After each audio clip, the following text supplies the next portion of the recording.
beiß auf die Zähne, doch ich halt's nicht aus und das ist meine Welt.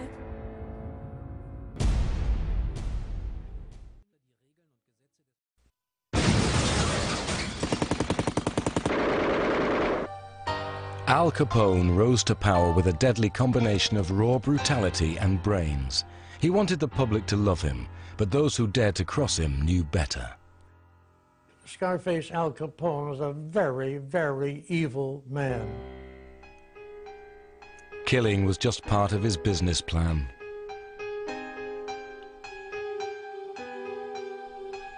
A plan to become the boss of organized crime in Chicago. Al Capone was not stupid. Hell, if he was a person who took a legal job, he'd be head of General Motors.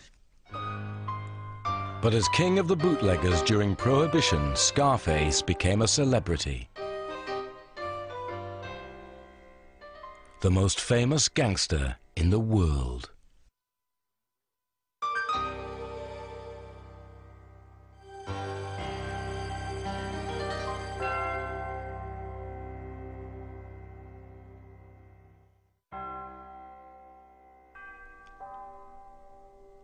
Born January the 17th, 1899, Alphonse Capone was a first-generation American. His parents had many dreams when they left Naples for America, but when they settled in Brooklyn, the Capones found hardship. They lived in a tenement in the crime-filled Navy Yard district. Life was rough as they struggled to escape the waterfront. They finally moved to a better neighborhood when Al was 10. He had a perfectly fine mother and father. His mother was devoutly religious to the end of her life. His father was a perfectly respectable barber. No reason to believe that any of the children would grow up to be anything other than perfectly respectable children, and they all grew up to be criminals. Al joined the toughest local gangs, stole things, and when necessary used his fists. Young Al had flair. He was a cut above the other youths who roamed the neighborhood. When he saw an elderly widow's washboard being stolen when he was a kid, he organized a kid gang to go get it, to retrieve it, to beat up the other kids who stole it, and to return it to her, and then to lead a parade, a sort of a celebratory parade afterwards, in which he could portray himself and play the hero. So even at a very young age, even pre-adolescent, you could sort of begin to see the outlines of the Al Capone who grew up with a kind of a Robin Hood legend. Capone learned more on the street than at school. He dropped out when he was 11 after hitting his teacher and in turn got a beating. He learned how to shoot, first with a pool cue, then with a gun. Capone caused trouble, but he also helped support his big family. He tried working first in a munitions factory, then as a pin setter in a bowling alley, and as a cloth cutter in a book bindery. He also, as a sideline, became a bouncer out in Coney Island in a bar known as the Harvard Inn, which is kind of a joke because it was owned by a gangster named Frankie Yale. That's where Capone really got his first taste of mob life or gangster life in New York. It was also where a small-time hoodlum, Frank DeLuccio, shielded his little sister Lena from Capone's advances and marked 18-year-old Al for life. Capone came over to the table, bent over and said to Lena loud enough so that the people at the next table swiveled their heads in surprise at the language, which was strange. "Honey, you got a beautiful ass," and I mean that as a compliment, really. Defending his sister's honor, DeLuccio pulled out a knife and slashed the left side of Capone's face, giving rise to the nickname he hated, Scarface. Capone was ashamed of the scars, sometimes using powder to hide them, preferring to be photographed from the right side and saying the scars were the result of a war injury. Capone caught the attention of a Brooklyn mobster, 17 years his senior. Johnny Torrio became Capone's mentor. Torrio moved to Chicago to run things for Big Jim Colosimo. Big Jim controlled a string of gambling dens and whorehouses. Colosimo's nightclub was where the action was. Entertainers, gangsters, and politicians crowded the joint. Big Jim's empire swelled, and with the approach of Prohibition, Torrio needed a lieutenant with brains as well as brawn, so he recruited Capone. People he knew weren't going to stop drinking, and this opened up a brand new tax-free business to him. Al Capone, only 19, had just become a father and husband in that order. He married an Irish girl, May Coughlin, who was 2 years older. Al, May, and their baby came to Chicago in 1919. The city would never be the same. In the warring 20s, Chicago was synonymous with corruption, wild nightlife, rampant crime, and flowing booze. When Prohibition became law in January 1920, it was a special invitation for 20-year-old Al Capone to scheme, move in, take over, and kill anyone who got in his way. Within a few years, Capone would be running a criminal organization the likes of which Chicago had never seen. But first, he had some things to learn. Torrio was Capone's mentor. It was coming up through the ranks, being attractive to the boss, having the boss say, this is someone who might succeed me one day. I'm going to bring him along. You started out in one of the houses of prostitution, either as a bartender slash bouncer slash pimp slash roper.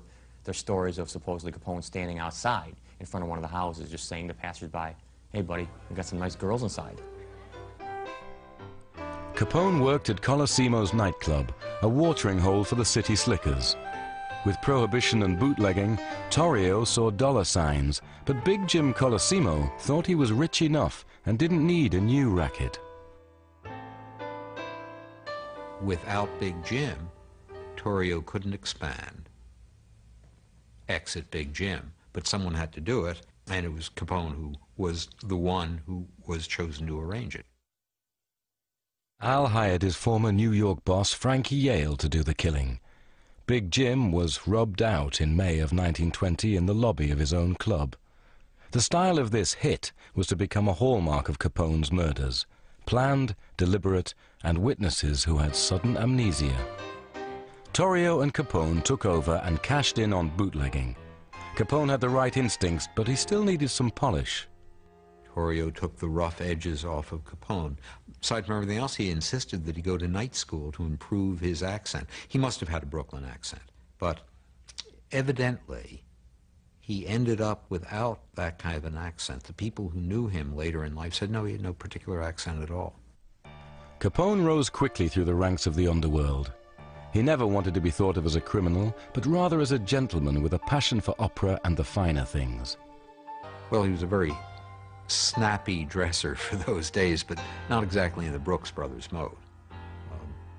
He went to yellow and green were his dominant fashion statement colors, with a milky white Borsalino fedora that was a jam. He wore a huge 11.5 carat pinky ring that cost $50,000. He wore Italian glove silk underwear. His style earned him the nickname he liked, Snorky, meaning sharp dresser. Al was flamboyant and commanded attention as he and his gang swept into nightclubs. He used to come in with 4 or 5 guys, and they'd all sit at the table, and then the girls would come over, the hostesses in the club. They'd all come around, make a big fuss over him, and he'd give them money. You know, he was very liberal. Oh, sure, I met him. He was a very nice person, as to know him, you know. And what they said, he never did anything. It was his people that did it. Many people believed in Capone's good nature and didn't see evil. Like the time he spilled a drink on a showgirl's new dress. But it was all wet, and I thought, my God, what am I going to do, you know, like for the rest of the night? So he did give me some money to go and have it taken care of. I didn't want to take it, and he says, no, you take this. He gave me, I think, $25, I think it was. Well, if he was sitting at the table, he'd call me over, and then every once in a while, when he would come to the club or something, he'd say, get the kid up on the stage and let him do the Charleston, you know, and I'd get a $5 bill. And that was terrific, you know. When Capone's father died in 1920, Al, the dutiful son, brought his family to Chicago. They lived together in a 15-room house on the South Side. He brought his brothers into the rackets and supported his sisters comfortably. His younger sister, Mafalda, defended him, writing, "I know nothing about his activities outside the family and do not recall any conversations about business matters." Outside the family, however, he was different. He was regularly unfaithful. He was a lusty man who was dealing with prostitutes and sampled the wares. He would get drunk. He would be away from home for long periods of time. He, in effect, would live away from home. When he wasn't out drinking, gambling, or whoring, Capone studied his boss Torrio, learning how Chicago was divvied up and how to fill the city's thirst for alcohol. In 1922, under Torrio's design, local mobsters made a peace agreement. Everyone would get a cut of the action. That was Torrio's modus operandi, to try and get everybody together and agree. And Capone learned that from Torrio. I think Capone learned to suppress his perhaps naturally violent instincts. This strategy turned bootlegging into big business. Supply was controlled from breweries to backyard stills. Saloon owners bought Capone's beer. If you didn't, they would come back and tell you, you better take their beer. This happened over and over again. If you didn't do that again, they would bomb your place and they would blow out the windows. And then they would offer to lend you the money to repair it. Well, nobody else would give you the money to repair your place. Of course, once you did that, you were in effect in business with the Capone organization. The government's estimate is that they took in, on average, $120 million a year in sales from liquor, prostitution, and gambling, basically. So they were the equivalent of a probably medium-sized corporation. And it was run in many ways like a business. There were guys with specific functions like in charge of beer truck repair, in charge of brewery construction, in charge of brewery management. Capone was a brilliant businessman and a brilliant organizer. He couldn't invest money in the conventional sense because that would supply the government with a trail to his organization. So it was an all-cash business that he was in, which was the trinity of gambling, prostitution, and vice. Capone also guaranteed protection from the law by bribing cops and politicians. Al Capone himself once estimated that 50% of the Chicago police force worked for him. So that's a big part of doing business. Otherwise, you wouldn't operate for a minute if you weren't getting protection. In 1922, Capone finally got officially noticed by the Chicago press. In the early hours of August the 30th, he was arrested after a night of drinking. Capone's temper erupted when the car he was driving ran into a taxi, badly injuring the driver. He pulled a gun and threatened the taxi driver, waving around a fake sheriff's badge. When the real police showed up, Capone was arrested. He taunted the officer, boasting that he'd fix this thing easy. He did. The charges were dropped. Word that Al walked got around fast. His legend was growing. Now just 23 years old, Al became Torrio's partner at the top of the crime world. As attempts to quench the public's thirst stepped up, so did greed. In 1923, the gangland peace negotiated under Torrio shattered. Chicago's notorious beer wars began and grabbed headlines nationwide. Blood flowed and bombs exploded from September to December. For Capone's enemies, it ended in death. The only thing these guys would do would be to respond with violence. And violence is sort of a currency for them. It's what they use to get their way.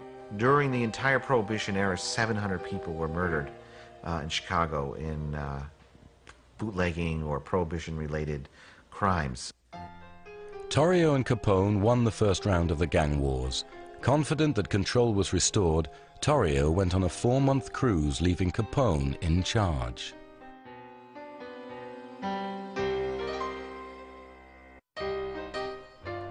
In the Chicago of 1924, corruption faltered when a law and order man was elected mayor. Despite his personal distaste for prohibition, he enforced it. So Al set his sights on opportunities for growth in the suburbs, starting with Cicero. It only made him seem to be a much stronger criminal leader. By expanding into the suburbs, he was really able to seal up Chicago lock, stock, and barrel for his own. Cicero was made for Capone's gang. It was a working-class community of 60,000 where bribery worked like a charm. From suburban headquarters at the Hawthorne Hotel, Al cut deals with local officials to operate beer and gambling joints. To keep his power base, Capone rigged the Cicero election. His men shot, beat up, and held hostage those who were opposed to mob rule. On election day, April 1st, 1924, the Capone ticket was victorious, had one major defeat. His 30-year-old brother Frank was killed in a shootout with Chicago police. The death of Frank Capone, I think, had a profound effect on Al and turned him from a kind of low-key Johnny Torrio type of racketeer into a much more desperate and violent hoodlum. It made him feel that his own life could be cut short at any time, and that he would go for as much as he could. The week after Frank's death, Capone opened Cicero's first betting shop. Capone always said he had bad luck with horses, but now it didn't matter because he got a hefty take of racetrack profits, especially when the races were fixed. To his friends, he doled out hot tips. He and his bodyguards were walking around, and he comes by the racetrack and he says, "Hey kid, how you doing?" He says, "You see number 6? He said, "He's gonna win." So one of his goons came over and slipped a ticket in my pocket. It was a $5 ticket. The horse went off at 60 to 1, and with my $5, I think I collected something like $300 and some dollars. Capone and Johnny Torrio now had their hands in a till of 160 gambling joints and 123 saloons just in Cicero. Not everyone was impressed. A crusading 21-year-old newspaper editor, Robert St. John, was disgusted.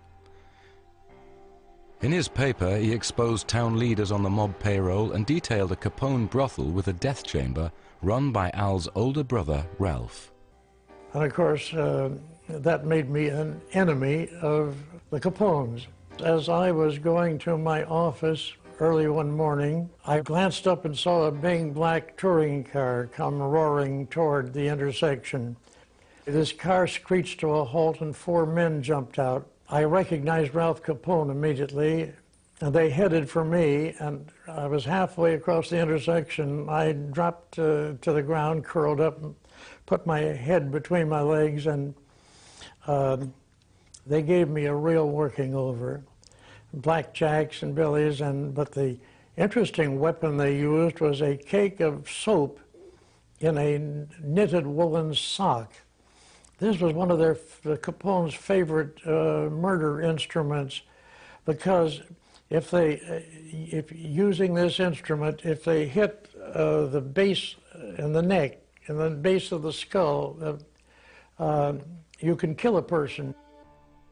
St. John survived and was hospitalized. And when I got out to pay my bill, the cashier of the hospital said, "Oh, your bill was paid this morning." And I said, "Oh, there's some mistake. It can't have been paid." "Oh, yes." And they described the man who had paid it. A slight scar on his left cheek. It was Capone. To add insult to injury, Big Al had also bought a controlling interest in St. John's newspaper. Capone's takeover of other suburbs was easier. In Chicago Heights, he helped local mobsters win their gang war. In return, Capone gained an interstate bootlegging network. At one time, it was reported that Chicago Heights was worth around $36 million to him. By having the Chicago Heights people behind him, his network would virtually double in size. Capone joined forces with the Chicago Heights mob, and in a town where corruption ruled, the big fellow was royalty.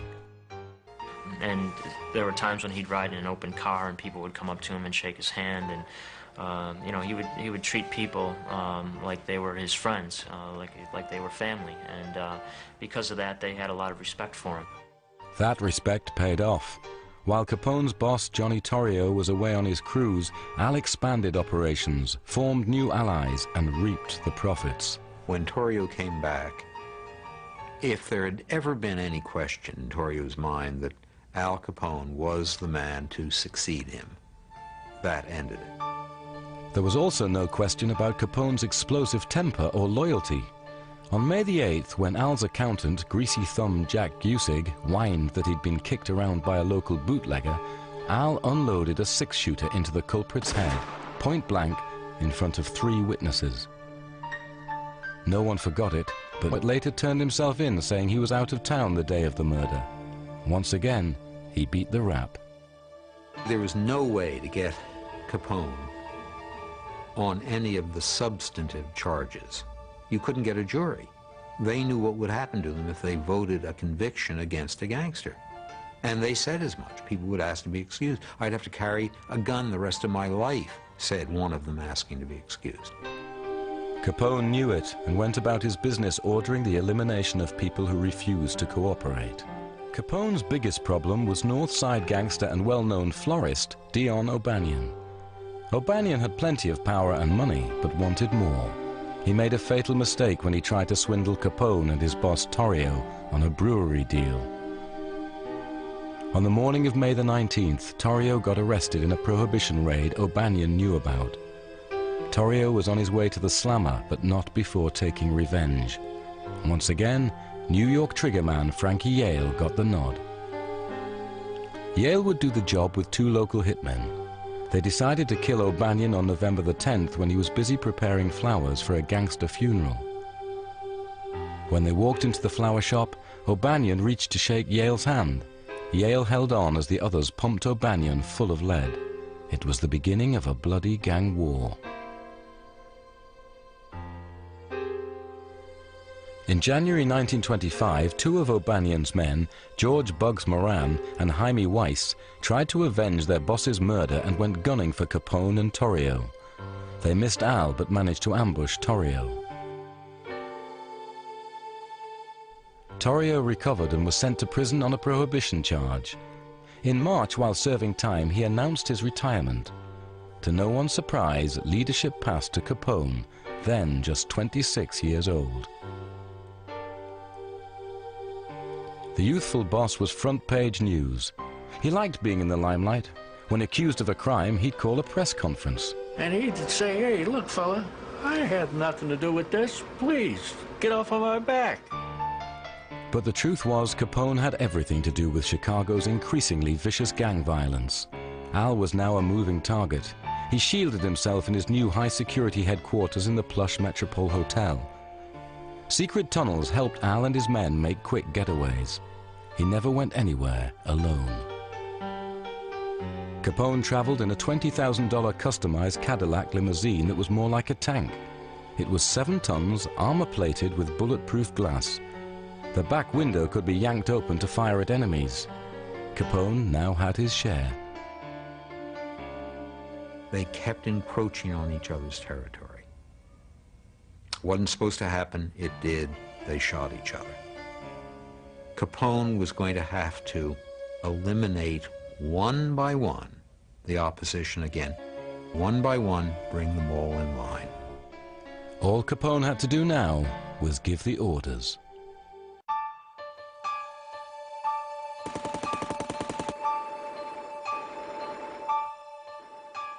"1925 echoed with gunshots. Violence was escalating. Capone and his enemies were fighting with a new weapon, the Tommy gun. It immediately changed the rules of the game because they were much more violent than pistols. Once you combined a machine gun with a moving car, you had a lethal instrument, the likes of which had never been seen before. So they upped the ante in all the gangster wars. Chicago was, for better or worse, kind of the example par excellence of gangland and gangland violence. The violence was much more noticeable and spectacular here than, say, in New York or elsewhere. Capone, however, brought violence to New York. He went there in late December to take his son to a doctor. Then he gave his buddy Frankie Yale a Christmas present, slaughtering 3 of Yale's enemies. Capone and his men were arrested. As usual, all the witnesses were silent and the charges were dropped. Back in Chicago in 1926, the stakes were getting higher. On April the 27th, Al led a 5-car assault on a rival gang. Outside a Cicero bar, Capone and his men opened fire. The tally, 3 wounded, 3 dead, including a 25-year-old assistant state's attorney. There was an outcry over the murder of a public official, so Capone vanished.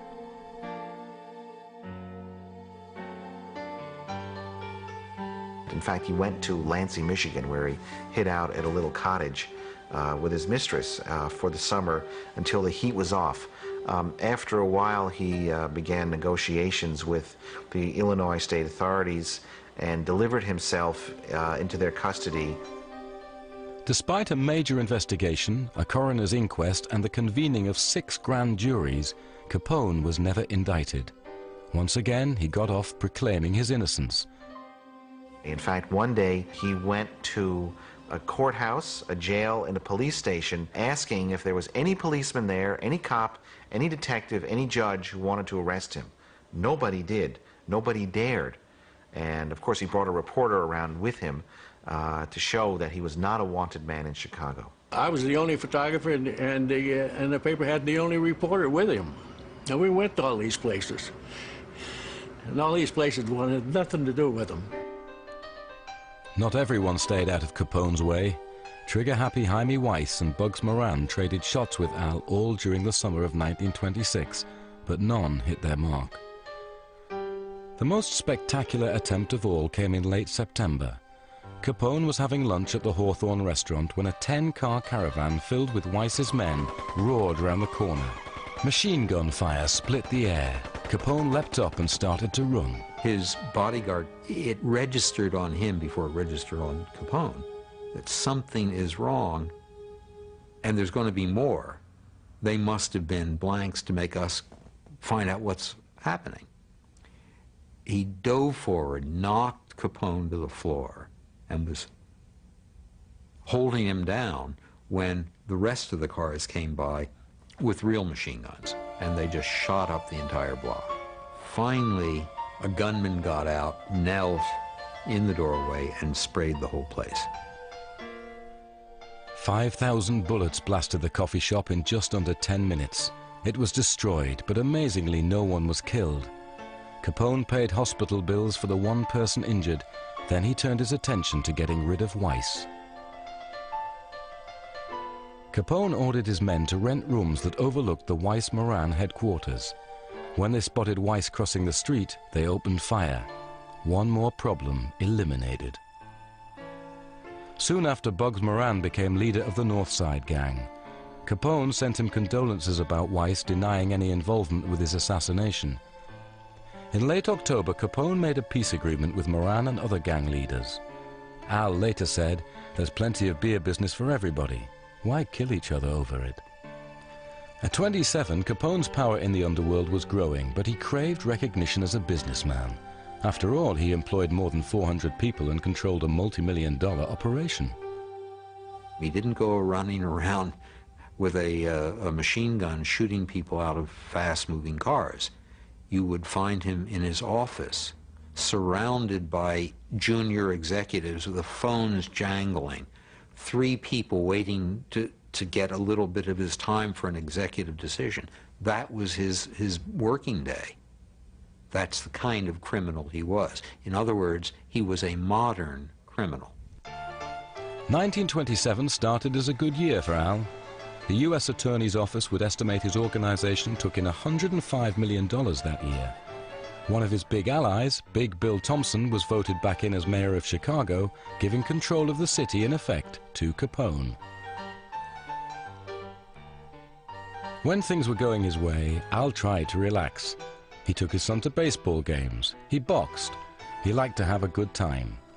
Capone said he was tired of being underappreciated in his role as public servant, that he needed a getaway, so he bought one. In January 1928, Capone paid $40,000 cash for a 14-room mansion on Palm Island, Florida, near Miami. He invested another $100,000 in improvements, but there were problems starting to brew in his organization. Al learned that his favorite New York hitman, Frankie Yale, was stealing East Coast booze shipments. Loyalty was paramount to Capone, and he felt betrayed. Yale had killed often for Capone. Now the tables were turned. On July the 1st, 1928, Yale was the victim, chased and shot down in New York by Al's gunmen. Capone still had one significant rival, Bugs Moran. Moran's gang was hijacking the mob's whiskey. Capone was fed up with Moran's antics, and at the end of December he went to Florida to mastermind his most infamous crime. The St. Valentine's Day Massacre was one of the most fascinating and complicated hits in the history of gangland in this country, probably also the most celebrated. On the morning of February the 14th, 1929, Moran was late getting to his warehouse. His men were there waiting for a shipment of whiskey. Strangers walked in, 2 dressed as cops, 2 others in plain clothes. Moran's men, thinking it was a raid, put their hands up, turned and faced the wall, and were mowed down. An inquest was assembled to investigate. Moran and others pointed the finger at Capone, but Al had an airtight alibi. He was in Florida meeting with the district attorney in Miami at the time of the shootings. The St. Valentine's Day Massacre was the most graphic show of violence yet. But the bloodshed wasn't over, and there was no escape for Capone now. He became the target of criminals and lawmen alike. Public disgust with the St. Valentine's Day Massacre had barely subsided when Al Capone made his next move. In May 1929, Al's informants told him hitmen John Scalise and Albert Anselmi and another gunman were conspiring to murder him. Capone invited them to a roadhouse in Indiana. He got their confidence and threw a banquet for them, and they had a wonderful evening drinking and eating, and then at the end of the night, then the tables turned and he accused them of treachery, and he and his bodyguards beat him to death with baseball bats, before shooting him, of course. It was a really hideous crime. In fact, it was so hideous that even other gangsters began to distance themselves from Capone at that time. Suddenly, trouble was everywhere for Capone. Public opinion against him was growing. There was a $50,000 contract out on him. He figured the only safe place left was in jail, away from Chicago, so he set it up. On May the 16th in Philadelphia, Capone and his bodyguard were arrested for carrying concealed weapons. The scheme went wrong when the judge threw the book at them and gave them a year in jail. Al tried everything to get out early. It didn't work. So Al ran his gang long distance from jail.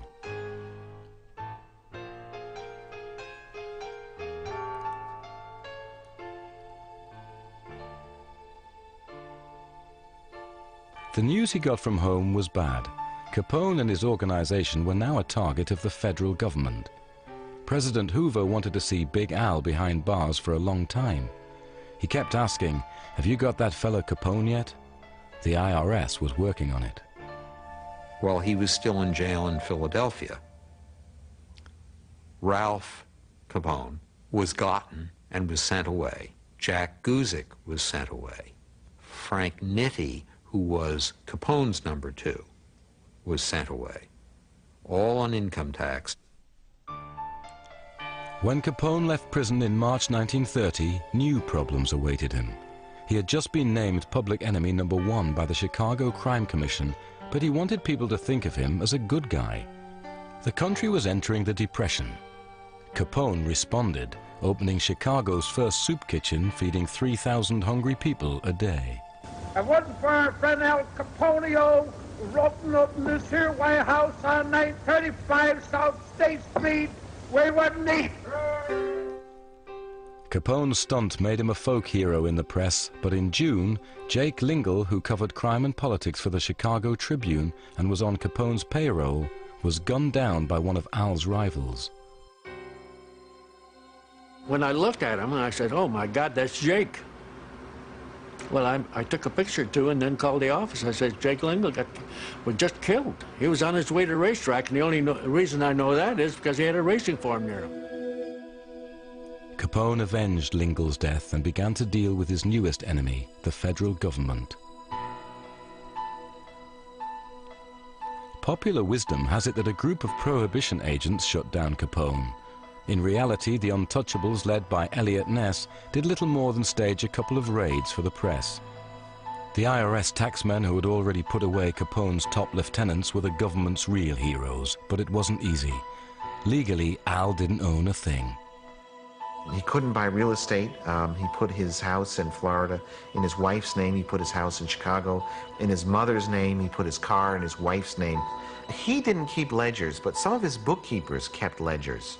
And eventually the IRS discovered the ledgers, was able to decipher the ledgers, and was able to track some of the codes in the ledgers to Capone's old bookkeepers, and then track them back to Capone himself.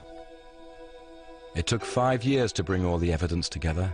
On June the 5th, 1931, the man known as Alphonse Capone was indicted on 22 counts of income tax evasion, dating from 1925 to 1929. The prosecution, led by United States Attorney George E.Q. Johnson, said Capone owed Uncle Sam just over $215,000. Capone did everything in his power to control the outcome of this case. Capone hired 5 hoodlums to come out here from New York to kill my father. And they were spotted here, and the Secret Service had tailed them enough to stop this, and Capone was convinced you better send them home. This was just before the trial. We had a squad car, a Chicago squad car in front of our house on the south side of Chicago, and one in the back part of the house, and my father had Secret Service with him all the time doing this thing. It's the only way to keep him alive. Capone tried to plea bargain, but the judge wouldn't hear of it. Then Capone opened his wallet to buy off the jury, but when the judge found out, he switched jurors moments before the trial was set to begin on October the 7th. There was no real defense for Capone. With so many hard-working Americans paying taxes on small salaries and so many out of work, there wasn't much sympathy for Big Al, the big spender. The jury was out 9 hours. There were 22 ballots taken. And as we know by history, that Al Capone was found guilty of income tax evasion. Not murder, not pimping, not all the dirty things he did or killing, but income tax. But that was the only way he could be prosecuted, and that's what my father did. Capone was sentenced to 11 years behind bars, the harshest penalty of any tax case to date.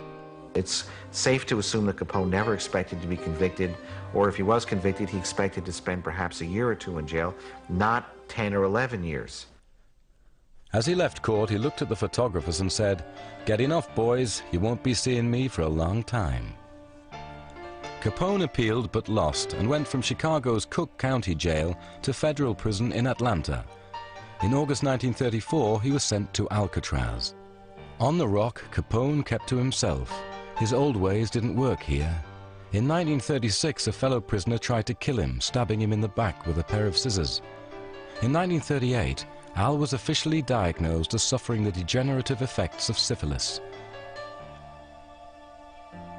Capone needed medical treatment, and in January 1939 he was transferred to the Federal Correctional Center outside Los Angeles. In November, he was released from prison and sent to Union Memorial Hospital in Baltimore. Al returned to Florida in March 1940. Syphilis ate away at Capone for the rest of his life. On January 25, 1947, age 48, Alphonse Capone died of a heart attack. His body was taken to Chicago for burial. Well, it was a very cold day in January of 1947. In fact, it was 11 below zero at the time. It was a huge funeral because hundreds of persons turned out.